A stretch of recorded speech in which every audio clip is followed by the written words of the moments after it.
ఎప్పుడైనా టీచర్ గురించి ఇంటికి వచ్చి ఒక కంప్లైంట్ ఇస్తే పేలిపోవాలి వెంటనే టీచర్ గురించి చెప్పొద్దని. మీకు నచ్చచ్చు నచ్చకపోవచ్చు, విద్యా వ్యవస్థ బాగుండాలన్నా పిల్లలు బాగా పెరగాలన్నా ఇది ఒక్కటే మార్గం. టీచర్ మీద కంప్లైంట్ చెప్పనివద్దు, అసలు చెప్పొద్దు, నోరు మూసుకొని చదువుకో అంతే. ఎవరో భయంకరంగా కొట్టేసే టీచర్లు ఉంటే వేరే విషయం, అది మనం వెళుతూ సర్లేరా నేను చూస్తానులే అని చెప్పి మనం వెళ్ళి అడగాలి. వీళ్ళని తీసుకుని వెళ్ళి అడగకూడదు, వీళ్ళ ముందు టీచర్ని నిలబెట్టి మాట్లాడకూడదు. వీళ్ళ జరుగుతున్న భయంకరమైన వ్యవస్థ ఎలా ఉందంటే శుభ్రంగా తల్లో తండ్రో వెళ్ళిపోయి అక్కడికి వెళ్ళిపోయి ప్రిన్సిపాల్ని నిలబెట్టడం, టీచర్ని పిలవండి, కొట్టడానికి డబ్బులు కట్టాం.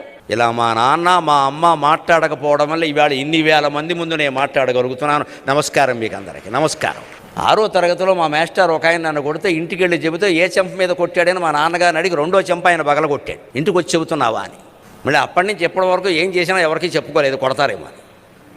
తండ్రి ఇచ్చిన ట్రైనింగ్ అటువంటిది. టీచర్ మీద నేరం చెబుతున్నావు నువ్వు, ఇది శతకం. నచ్చదు, ఇవాళ అసలే నచ్చదు చాలామందికి. ఆ టీచర్లు ఏమన్నా గొప్పవాళ్ళే ఖచ్చితంగా.